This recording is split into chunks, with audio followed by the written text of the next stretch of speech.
आप सबको पता है कि भारत का पहला national park Jim Corbett national park है, जिसका पहले नाम हुआ करता था हेली नेशनल पार्क, जिसको 1936 में स्थापित किया गया था और 1957 में इसका नाम जिम कॉर्बेट रख दिया गया। ये जिम कॉर्बेट नाम इसको क्यों मिला और कौन थे जिम कॉर्बेट, इसी की कहानी लेकर मैं हाजिर हूं। जिम कॉर्बेट एक ऐसे व्यक्ति हुआ करते थे जो शेरों के शिकार के लिए प्रसिद्ध थे, बड़े शानदार शिकारी हुआ करते थे। तो आखिर जिम कॉर्बेट नेशनल पार्क का नाम एक शिकारी के नाम पर क्यों रख दिया गया, बड़ी रोचक कहानी है।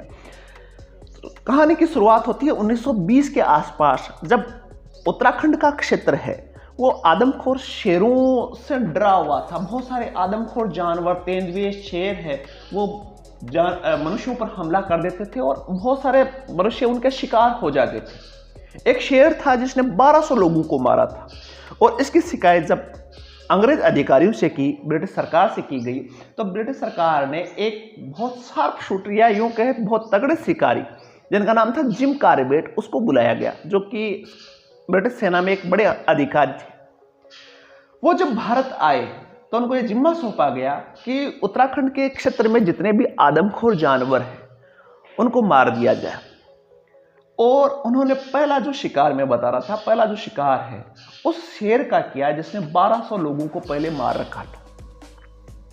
जब 1200 लोगों को मारने वाले शेर का उन्होंने शिकार किया और उस शेर को अपने घर लेके गया, तो उसने देखा कि शेर का जो सामने के जो 2 दांत है, जो जिसे शिकार करता है, चीरने के काम में आता है, उसमें से उस शेर का एक दांत नहीं था।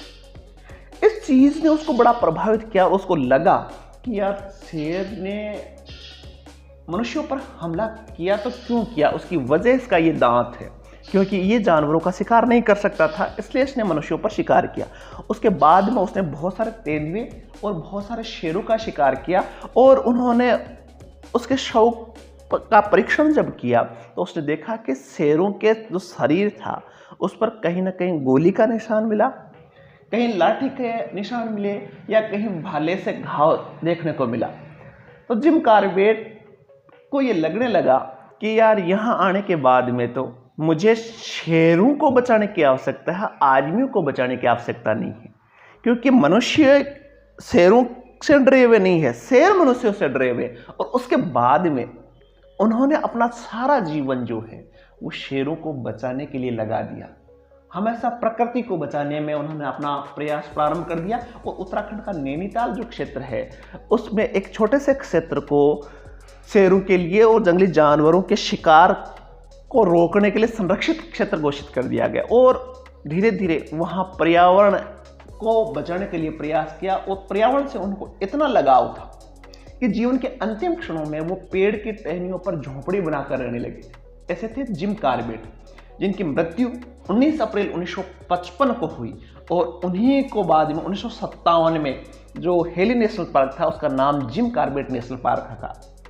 जिम कॉर्बेट नेशनल पार्क के बारे में सामान्य से मैं बात बता दूं कि इसके बीचों बीच एक सुंदर नदी बहती है, रामगंगा नदी। 1318 किलोमीटर में फैला सुंदर नेशनल पार्क है, जिसमें आपको रिवर राफ्टिंग देखने को मिलेगी, सफारी आपको देखने को मिलेगी और सुंदर प्राकृतिक दृश्य देखने को आपको मिलेंगे। 1928 में जिनको शेरों के शिकार के लिए केसरे हिंद की उपाधि दी गई थी, उन्हीं को फिर सम्मान स्वरूप 1957 में एक नेशनल पार्क का नाम जिम कॉर्बेट नेशनल पार्क रख दिया गया। ऐसे थे जिम कॉर्बेट जिनके नाम पर भारत का पहला नेशनल पार्क का नाम रखा गया।